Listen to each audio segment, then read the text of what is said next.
March to Madness is down to the Final Four. Saturday night, Arizona and Michigan go head-to-head in a battle of the paint. Arizona's relentless inside scoring and free throw dominance meets Michigan's elite defense and big play ability. Who controls the rim will likely control the game.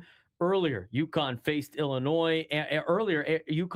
Illinois, and its experience versus efficiency. Terrace Reed Jr. has carried the Huskies, but Illinois' defense and offensive firepower won't make it easy. This weekend, every possession counts, every bucket matters. Can Arizona's paint power topple Michigan? Will UConn survive Illinois' strategic defense? One thing's for sure, the road to the championship is set, and it's going to be unforgettable. March Madness down to the Final Four, and what a weekend we have coming up. 4 teams remain, 2 matchups, and the chance for one team to etch their name in the NCAA tournament history books. Let's break it down with the storylines, the keys, and what to watch for this weekend. Arizona and Michigan is going to be the first game that we break down. Arizona and Michigan is actually the night game. Tip off at 8:49 p.m. Eastern time. So 5:49 out here on the West Coast on Saturday night. They have dominated the paint all season. The Arizona Wildcats have, averaging over 42 points per game in leading the nation in free throw attempts.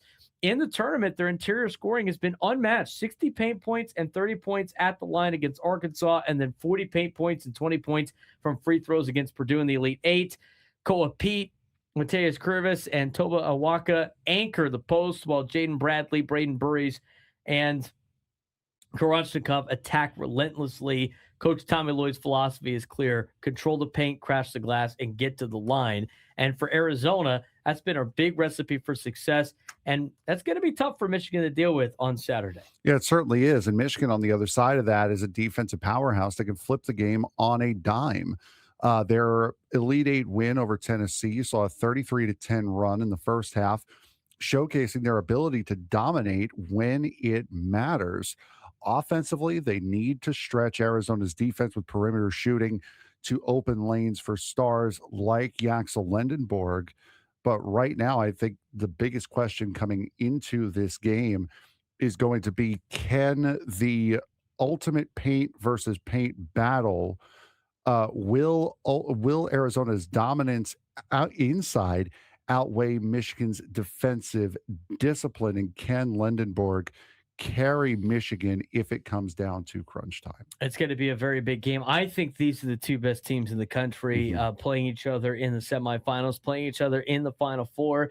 I think Arizona has played a more difficult schedule. I think Arizona has been a little bit more battle-tested. Michigan has done a great job all season long. I think this is like such a close matchup.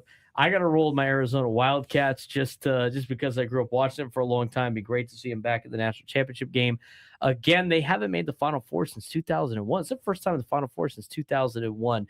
Should be a good day for the Arizona Wildcats and the Michigan Wolverines. Should be a fun game for both teams. Let's move on to the earlier game on Saturday. That will be at 6:09 p.m. Eastern Time, 3:09 p.m. Pacific. It's the UConn Huskies and the Illinois Fighting Illini. What a dramatic comeback by UConn against Duke in the Elite Eight. It was fueled by the patience and experience of Terrace Reed Jr. and a core that has been in Dan Hurley's system for multiple years.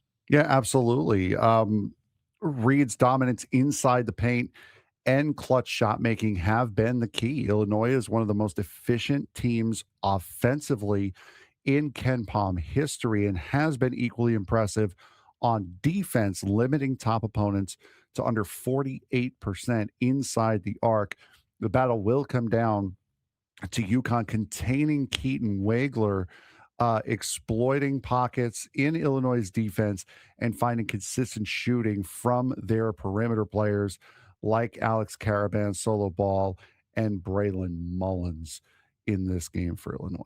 Yeah, the current tournament has highlighted a shift from that Cinderella era to now kind of dominated by a lot of the Blue Bloods at this point in time. So few upsets this year, but the quality of games has been really good still. I mean, that UConn Duke game was unbelievable. And Arizona, Michigan could be the tightest Final Four matchup of the weekend. I mean, you got strength on strength, big men versus big men, paint versus paint. expect a low error, high intensity affair. And for UConn and Illinois, they present a strategic chess match of a game.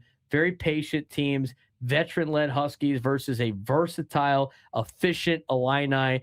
The game could be decided by a few key possessions and defensive adjustments. You got four of the best teams in the country battling out in the Final Four. Should be a fun one this weekend. Of course, we'll talk about the national championship next week.